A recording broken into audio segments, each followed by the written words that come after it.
The house is dark and silent. Outside, the night sky is filled with stars.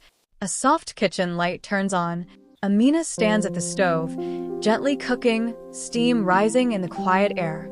The clock on the wall shows 3:45 a.m. Her eyes look tired but peaceful. She whispers softly, "Ya Allah, put baraka in my home." A small pair of sleepy eyes appears at the kitchen door. Noor walks in, rubbing her eyes. Hummy, why do you wake up when it's still night? For suhoor, my dear, it's a special meal. Come here, Noor. Everything is all right. I was waiting for you, Mama. Ummi, you look tired. Oh, Noor, I'm all right, my dear. Being tired for Allah is never wasted. Sunlight now enters the kitchen window.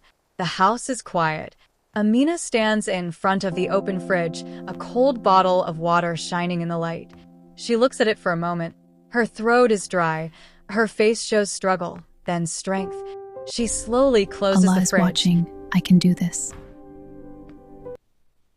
Golden evening light fills the home. Amina places dates, fruit, and rice into a small food box. Noor watches with wide eyes. Is someone coming over? Noor asks. Amina smiles. No, we're sending this to the old auntie next door. She lives alone. Noor looks surprised, but we don't have much either. Amina gently replies. That's why it means more. Noor holds the box Careful carefully. now, Noor. I will. Lantern light glows warmly as the family sits together for iftar. Dates and water placed on the table. Hassan raises his hands in dua. They break their fast. Alhamdulillah. Hassan looks at Amina with love and gratitude.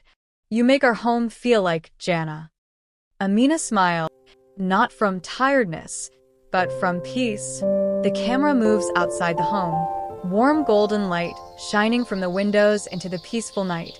Stars sparkling above. Allah sees the quiet sacrifices, the unseen tiredness, the love hidden in small acts, and in Ramadan, He fills those homes with light.